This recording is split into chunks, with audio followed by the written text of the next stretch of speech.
The 11th grade is an important time to stay motivated and focus on your future, and the pressure is on to do well in school and prepare for college. It can be tough to stay motivated, but don't worry, School Funding Secrets here with some tips to stay motivated and stay on track to prepare for life after high school. In this video, I'll share 5 tips to stay motivated in March and stay on track. Greetings for those of you that know me or don't know me. My name is Bilquis. I'm one of the consultants with School Funding Secrets, where we provide consultation and information on counseling topics for 8th through 12th graders, first-year students, parents, and or guardians on the financial aid process, financial literacy, and strategies for student success. So what are a few tips to consider during March while in the 11th grade? You want to be sure to stay on task for your graduation requirements and keep in mind breaking down the next few months as we get closer to the end. And it's getting closer to spring break for some of us. 2, prioritize your time in getting organizing and keeping the schedule. You may want to find a study group or work with some study buddies to keep you accountable or help them to be accountable. 3, set small goals and celebrate each accomplishment. 4, get a head start on your college applications or your plans after high school and work if you decide to, or going to a trade school, or getting a certificate, or even traveling. I talked about a gap year in the video for seniors during February, some things to review or explore. And make a plan. By all means, you want to make sure you're meeting with your school counselor, or feel free to reach out to School Funding Secrets. So what's happening in March, and how does getting ahead on your college application look for you? 1, you're still continuing to explore your careers, and hopefully you have already started to do this from the time you were in 8th grade, but sometimes things change, whether you're from 9th to 10th, we are evolving daily. So you can look at free tools that will help you expand or continue your career search or assessments. You want to learn about choosing the college and finding free links to search colleges, or your school counselor is probably providing this for you. And these will connect with the actual career that you want to pursue. These careers have preparation to get to it first in terms of majors or minors or requirements.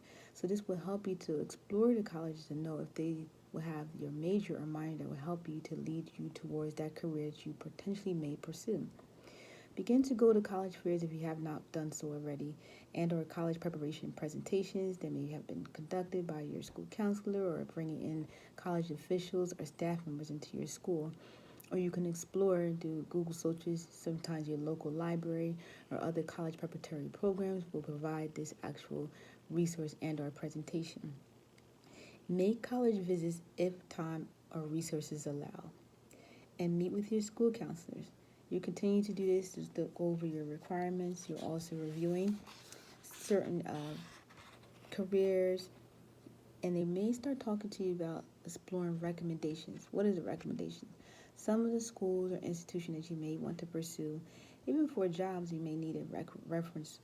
They will ask you for recommendations from a staff member, a teacher, a counselor, maybe your coach, or anywhere that you're involved, your manager if you're working, to speak on your behalf and explain your potential academically, socially, and emotionally to enter that school environment.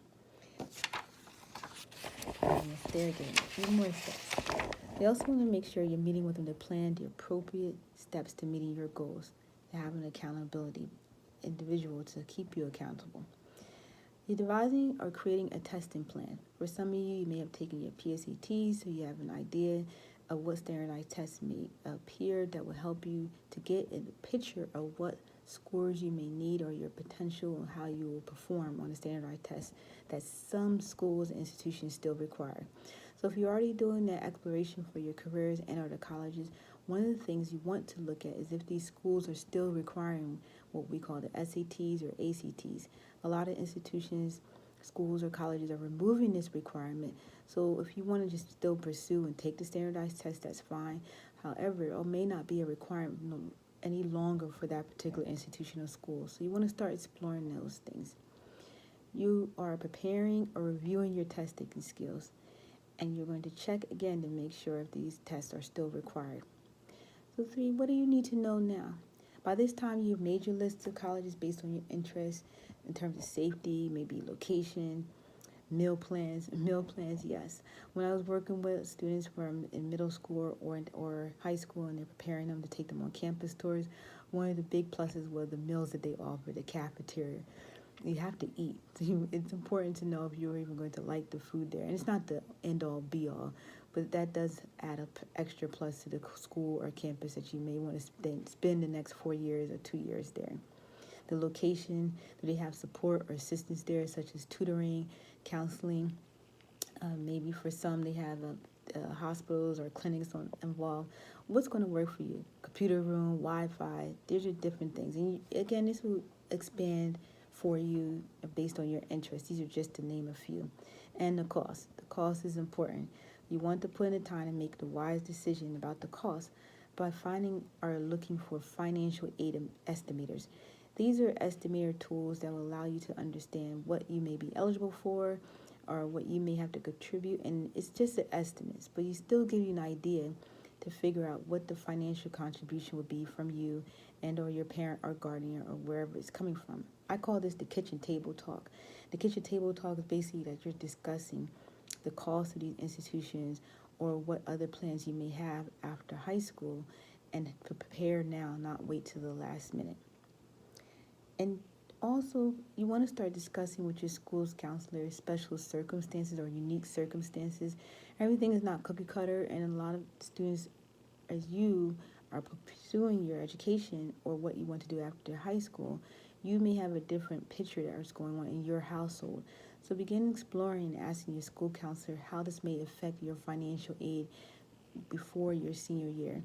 And if you're not sure what this may mean, you can also reach out to School Funding Secrets or stay tuned for videos that will actually explore what unusual circumstances or special circumstances means as it relates to financial aid.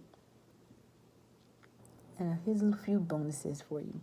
You still want to discuss your summer plans. It's about 3 to 4 months away, but it's never too late, never too early to figure out what are you going to do your summer before your senior year. Are you traveling?